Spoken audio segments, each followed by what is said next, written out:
بسم اللہ الرحمن الرحیم۔ السلام علیکم۔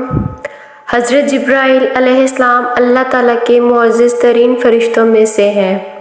بعض اہل علم کے بقول آپ تمام فرشتوں کے سردار ہیں، کیونکہ نبی اکرم صلی اللہ علیہ وآلہ وسلم کے ساتھ جن فرشتوں نے جنگوں میں شرکت فرمائی، ان کی قیادت حضرت جبرائیل علیہ السلام نے فرمائی، یعنی وہ سردار تھے تو قیادت فرماتے تھے۔ اسی طرح شب قدر کے موقع پر حضرت جبرائیل علیہ السلام کی معیت میں فرشتے زمین پر اترتے ہیں، جس سے معلوم ہوتا ہے کہ حضرت جبرائیل علیہ السلام فرشتوں کے سردار ہیں۔ اسی طرح بعض روایات میں ہے کہ ساری مخلوق میں سے حضرت جبرائیل علیہ السلام آخر میں فوت ہوں گے اور ان کا وجود تمام فرشتوں سے بڑا ہے، اور بعض صحیح روایات میں ہے کہ حضرت جبرائیل علیہ السلام کے 600 پر ہیں، جبکہ بعض اہل علم 3 فرشتوں یعنی حضرت جبرائیل علیہ السلام، حضرت میکائیل علیہ السلام اور حضرت اسرافیل علیہ السلام کو تمام فرشتوں کا سردار قرار دیتے ہیں، جبکہ بعض ان میں ایک چوتھے فرشتے یعنی ملک الموت کو بھی شامل کرتے ہیں۔ ان تینوں فرشتوں کو سردار ملائکہ قرار دینے کی تائید اس حدیث سے بھی ہوتی ہے، جس میں آپ صلی اللہ علیہ وآلہ وسلم کی یہ دعا مذکور ہے: اے اللہ، اے جبرائیل، میکائیل اور اسرافیل کے رب، آسمانوں اور زمین کو پیدا کرنے والے، مخفی اور ظاہر کو جاننے والے، جن چیزوں میں تیرے بندے اختلاف کرتے ہیں ان میں تو ہی فیصلہ کرنے والا ہے۔ تو اپنے حکم سے مجھے اختلافی باتوں میں سے اس چیز کی طرف ہدایت فرما جو حق ہے۔ یقیناً تو جسے چاہتا ہے سیدھے راستے کی ہدایت عطا کرتا ہے۔ دراصل فرشتے انسانوں اور جنوں کے مقابلے میں عظیم مخلوق ہیں، اور ان میں سے 4 فرشتے دیگر فرشتوں کی نسبت زیادہ عظمت و فضیلت کے حامل ہیں۔ پھر ان 4 فرشتوں میں سے حضرت جبرائیل علیہ السلام افضل ہیں۔ حضرت جبرائیل علیہ السلام کی تمام فرشتوں پر فضیلت اس بات سے بھی ثابت ہوتی ہے کہ اللہ تعالیٰ نے ان کا تذکرہ بڑے عمدہ انداز سے کیا ہے۔ مثلاً ایک جگہ ان کا ذکر اپنے متصل بات کرتے ہوئے ارشاد فرمایا: یقیناً اس کا کارساز اللہ ہے اور جبریل ہے، اور نیک ایماندار اور ان کے علاوہ فرشتے بھی مدد کرنے والے ہیں۔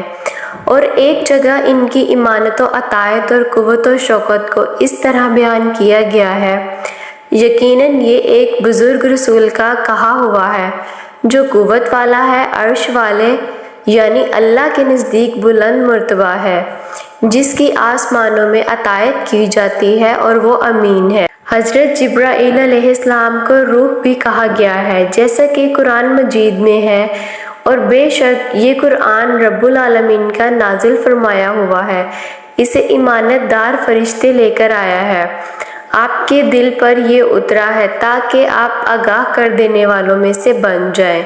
یہی بات قرآن مجید کی دوسری آیت میں اس طرح بتائی گئی کہ اے نبی صلی اللہ علیہ وآلہ وسلم، آپ کہہ دیجئے کہ جو کوئی جبرائیل علیہ السلام کا دشمن ہو تو اللہ تعالیٰ بھی اس کا دشمن ہے۔ بلا شک اس جبریل نے تو اس قرآن اور خدا کے پیغام کو آپ صلی اللہ علیہ وآلہ وسلم کے دل پر اتارا ہے۔ اسی طرح سورہ مریم اور سورۃ قدر میں آپ کو روح کہا گیا ہے۔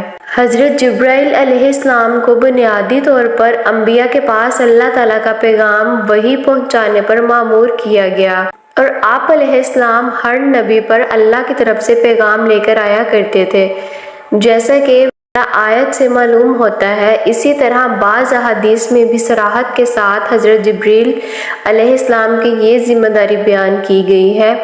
مثلاً ایک روایت میں ہے کہ کچھ یہودی آپ صلی اللہ علیہ وآلہ وسلم کے پاس آئے اور کہنے لگے: ہر نبی کے پاس فرشتوں میں سے ایک فرشتہ اللہ کی طرف سے پیغام اور وحی لے کر آیا کرتا ہے، آپ کے پاس کون سا فرشتہ آتا ہے تاکہ ہم آپ کے اتباع کے بارے میں فیصلہ کر سکیں؟ آپ صلی اللہ علیہ وآلہ وسلم نے فرمایا کہ میرے پاس جبریل امین علیہ السلام آتا ہے۔ انہوں نے کہا: یہ تو وہی ہے جو ہمارے بارے میں جہاد و اعمال کا حکم لے کر آتا ہے۔ لہٰذا یہ تو ہمارا دشمن ہے۔ اگر آپ صلی اللہ علیہ وآلہ وسلم میکائیل کا نام لیتے جو بارش اور رحمت لے کر آتا ہے تو پھر ہم آپ صلی اللہ علیہ وآلہ وسلم کی ضرور اتباع کرتے۔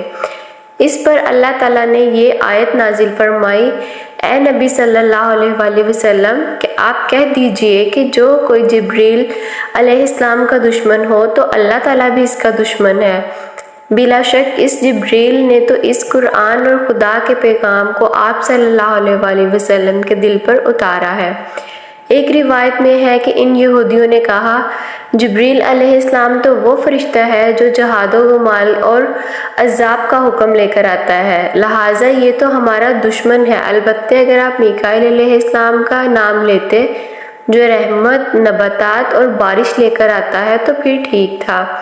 ایک اور روایت میں ہے کہ یہودیوں نے کہا، آپ بتائیے کہ فرشتوں میں سے کون سا فرشتہ آپ کا دوست ہے، بس اسی جواب پر ہم آپ کی معیت اختیار کریں گے یا آپ سے دور ہٹ جائیں گے۔ آپ صلی اللہ علیہ وآلہ وسلم نے فرمایا کہ میرا دوست جبریل علیہ السلام ہے، اور اللہ تعالیٰ نے جتنے انبیاء مبعوث فرمائے ان سب کا دوست اسے ہی مقرر فرمایا ہے۔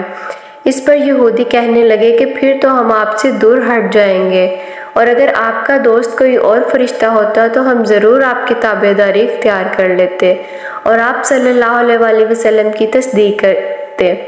آپ صلی اللہ علیہ وآلہ وسلم نے ان سے پوچھا، تمہیں جبریل کی تصدیق کرنے میں کیا امر مانع ہے؟ انہوں نے کہا، یہ تو ہمارا دشمن ہے۔ اس پر اللہ تعالیٰ نے یہ آیت نازل فرمائی۔ محترم ناظرین، امید کرتی ہوں آپ کو یہ معلومات اچھی لگی ہوگی۔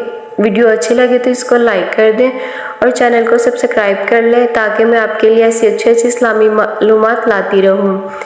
آپ کو اور میرا حامی و ناصر دعاؤں میں یاد رکھیں۔ اللہ حافظ۔